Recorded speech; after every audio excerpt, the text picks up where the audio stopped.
ოვალურ კაბინეტში დაბრუნებულ ტრამპს სამუშაო მაგი და სავსე დახვდა. ყველაზე დიდი ენთუზიაზმით იმ დოკუმენტების გაუქმებას მოაწერა ხელი, რომლებსაც თავის დროზე ბაიდენის ხელმოწერა ედო.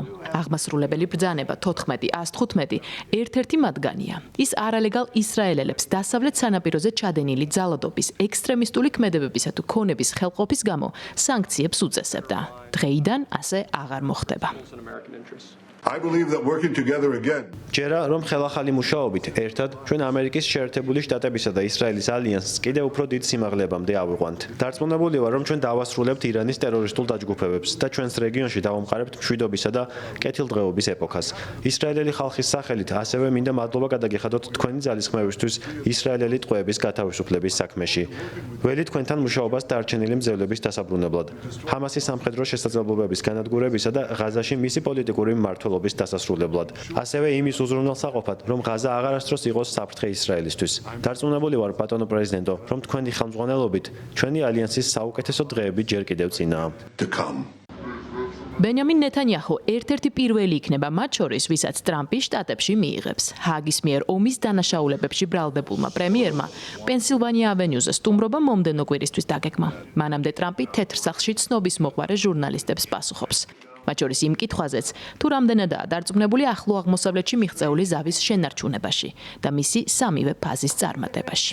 How confident are you, Mr. President, that you can keep the ceasefire in Gaza and conclude the three phases of this deal? I'm not confident. That's not our... მე არ ვარ დარწმუნებული. ეს მათი ომია, ეს არ არის ჩვენი ომი. თუმცა ვფიქრობ, მეორე მხარე ახლა ძალიან შესუსტებულია. მე ვუყურებ სურათს ღაზაში. ის გავს მასიური ნგრევის ადგილს, რომელსაც ესაჭიროება აღდგენა და ეს უნდა მოხდეს განსხვავებული გზით. It's got to be rebuilt in a different way. გეგმავთ ღაზა სექტორის დახმარებას აღდგენაში.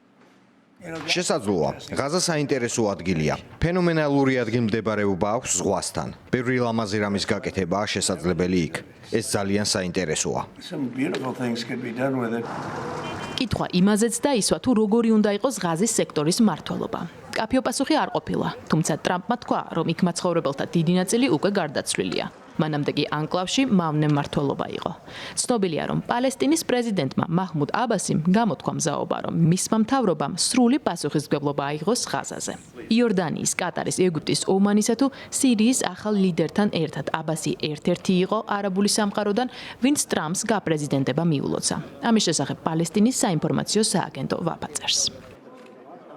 ჩვენ მზად ვართ ვიმუშაოთ თქვენთან ერთად, რათა მივახციოთ მშვიდობას თქვენი ხელმძღვანელობის პერიოდში, საერთაშორისო ლეგიტიმაციაზე დაფუძნებული ორი სახელმწიფოს პრინციპით.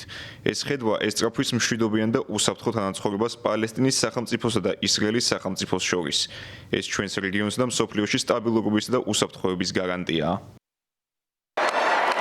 ტრამპმა უკვე განაცხადა, რომ სურს ისტორიის ფურცლებზე მშვიდობის მყოფელად და გამაერთიანებლად შევიდეს, თუმცა მოახერხებს თუ არა ამ მასშტაბისა და ხანგრძლივობის კონფლიქტში გარდატეხი შეტანას.